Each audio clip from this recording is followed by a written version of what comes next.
marks 400 years since the arrival of the first enslaved Africans to English North America. Let's ring up.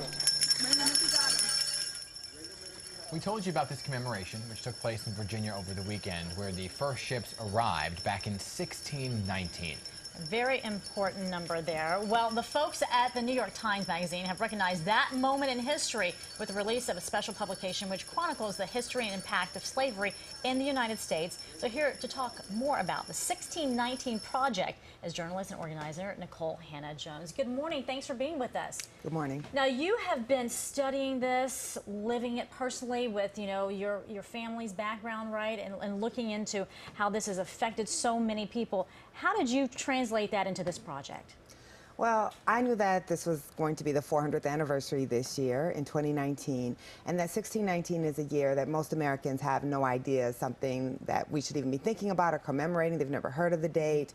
But I think that the year 1619 is as foundational to the American story as the year 1776. So at the beginning of the year, I pitched a project to the Times and said that we should really use this as a chance to assess not just the history, but what is the ongoing legacy of our decision 400 years ago to buy that first group of enslaved Africans. And out of that grew the 1619 Project. So for people who are tuning in right now and saying, what is 1619? Why have I not heard about this? And what's the relevance to history?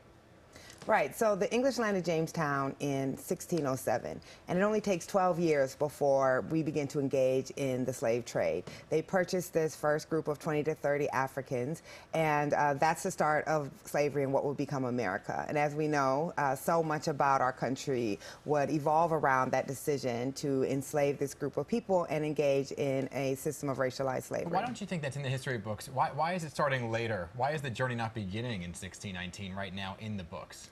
Because I think that we're very uncomfortable dealing with this legacy. Our origin story is that we are a country founded on the individual rights of men. Most Americans can recite Thomas Jefferson's opening words of the Declaration by heart, right? I think that when we think about slavery, then we have to acknowledge that Thomas Jefferson also owned human beings as he was writing those words, that George Washington owned human beings, and that hypocrisy is very uncomfortable. And it's uncomfortable to think that even before the Pilgrims landed at Plymouth Rock, we were already engaging in slavery. So largely that history is left out. It's very compact, what we learn in school. It's a couple of paragraphs at best. We try to treat slavery as if it were just marginal, as if it were kind of a fluke, and not that it was central to both the wealth and the culture and the politics of this country. That is very important to the history of it, but some will say the reason why some of it is left out in school is because some children, depending on their age, are not ready for the graphic nature of it, the honest brutality of it. What do you say to that? Which we see in these essays. Yeah, I mean, I think it has to be age appropriate. My daughter got her first book on slavery when she was 3 years old. This is our history. This is a story. The 40 million Black Americans who live in this country now are only here because of slavery. So it is being both dishonest, but doing a disservice to the stories of all of the people who had to go through the system of slavery, not to teach it. You don't necessarily teach about the most brutal elements to a child that age, but you need to talk about, if we can remember that we fought a Revolutionary War, which is also graphic, which is also violent, then we can teach about the fact that we also engaged in the institution of slavery. I think one of the things I hear all the time is, why don't we just get over it? You can't get over something that you refuse to deal with. And part of this project is trying to force a reckoning and say we can't keep hiding our past, that this is the fact of who we are. Well, so much of our past has really impacted where we are today. I mean, you dive into topics about some simple things such as the sugar industry and how that was impacted, healthcare, the prison systems. But you had a statement that really stuck out to me that said the United States is a nation founded on both an ideal and a lie. What did you mean by that?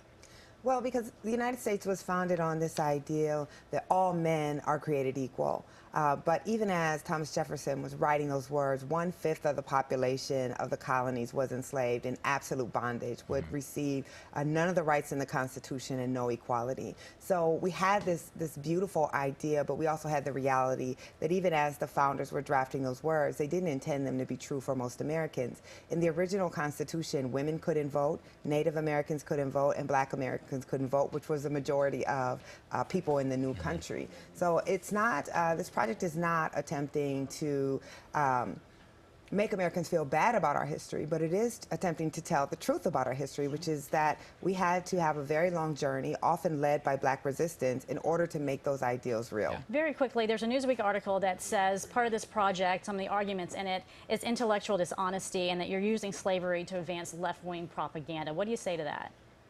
I'm not even sure what that means. If you read the article, they can't dispute the facts. They may not like how this article is centering slavery, but I don't think you can dispute. I mean, half of the people who wrote in the issue are academic scholars. We go through a very strong fact-checking and vetting process where we take every fact that was in this and ran it by a panel of historians. So people who don't like the argument, that's their opinion. But what you're not finding is that people are saying that we got the facts wrong. Some are questioning people are just not comfortable with the argument being made. Some were questioning the timing of the release, saying that this was an attack on the president during this time period. But you're saying, after all, it's the 400th anniversary, Right. And that was the timing of it. I think of all the attacks, that one's probably the most ludicrous. We did not plan for the 400th anniversary to fall in August of 2019. That was a colonist decision that they made in 1619. So it has absolutely nothing to do with the president whatsoever. Nicole.